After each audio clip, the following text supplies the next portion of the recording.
Hello everybody and welcome back to another edition of the IU Tennis Show, and as I'm sure you can see, I'm back outside. Finally, spring is around the corner, it's starting to warm up, but the men's and women's tennis teams are still playing inside the IU Tennis Center. The men's team faced off against Drake and Dartmouth, both teams they struggled with last season, so let's go back into the tennis center to take a look at the recap. IU fans came out to support the men's tennis team over the weekend, and the Hoosiers put on a show in front of their home crowd. Oh, it's awesome. It gives you the energy to give more on court and play harder and compete harder, and just a different atmosphere. When they feel that everyone cares and they're watching, I think that really makes them want it even more. And then to play college tennis and to play for Indiana, it's a special thing, and for them to experience that with such a great crowd against a really good team, I think was an awesome way to start this match. So really, win or lose, it was really a great college environment, and that's what it's really all about.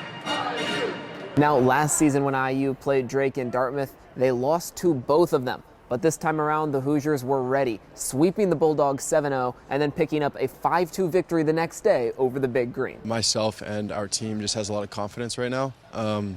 It makes things easier. Yeah, I'm a big believer in confidence, and I think just winning a few matches in a row like we did, even though it was some tight matches and some tight 4-3s, I think it gave us some more confidence. The Hoosiers now extend their win streak to 5 in a row and still hold an undefeated record at home this season. I think it's easier to play when there's a big home crowd because you can kind of just feed off the crowd's energy, and it doesn't really give the other team a whole lot to work with.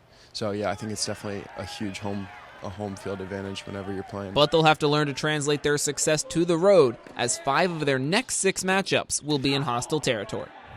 So now, following those matches, the men's team does get to take a little bit of a hiatus. They've got a week or so off as they get to relax, rest, try and get healthy. Now, the women's team is still moving on with things, and they were home this past weekend as well with one match. They also went on the road to face Northwestern. Now, one of the biggest issues with the women's team has been trying to bridge that gap between some of the top-level talents and some of the low-level competitors that they're able to beat. And this weekend, it was just more of the same for IU's women's tennis team. The Hoosiers went to Evanston and took a 4-0 loss, the team's 4th time getting swept this year. But Coach Asqui said that match was closer than it looked and emphasized how important it was to see his team bounce back with a 4-1 win over Penn State. We actually talked to the team last week about they were kind of predicting us to finish last in the Big Ten. So to finish, to be able to get the first win in the Big Ten, especially after competing well against Northwestern, who is probably a top 3 team in the Big Ten. So I think it's showing all these players that we're right there. It's just they just got to keep believing it, and we just got to keep executing and doing a great job. I think very proud of the team, how it's growing. But while this one win is a start, the Hoosiers certainly don't plan on stopping there. We want more. We're never satisfied, never.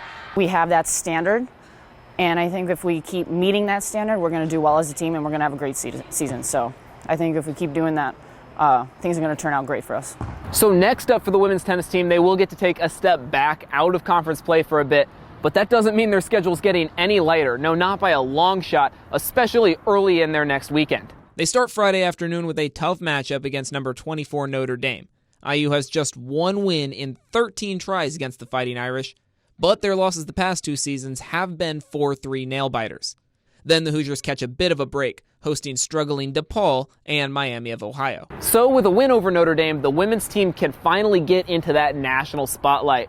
But they're not quite there yet. With the latest rankings, IU's women's tennis team wasn't represented at all, not in singles, not in doubles, and not in the team rankings. For the men's team, though, things are very different, as the Hoosiers are really coming on strong. In the most recent team rankings, the Hoosiers moved up 12 spots, all the way to number 37. Which places them 5th best in the conference. And there will be plenty of room to move in the future, as 3 of IU's next 4 matchups are against ranked teams. One reason the Hoosiers are so high is due to senior Bennett Crane, whose recent hot streak moves him into the top 50 in the nation. Plus, Crane, along with fellow senior Zach Brodney, make up a doubles-ranked team as well, slotting in at number 57. So the men's team will probably hold on to those rankings for the time being. As I mentioned earlier, they are on a little bit of a break. Meanwhile, the women's team with some strong play down the line can start to get recognized, but just haven't been able to do it yet. So with that, that's the end of the IU Tennis Show this week, but thank you so much for watching and following along. As always, I'm your host, Drew Frey, and thanks for tuning in.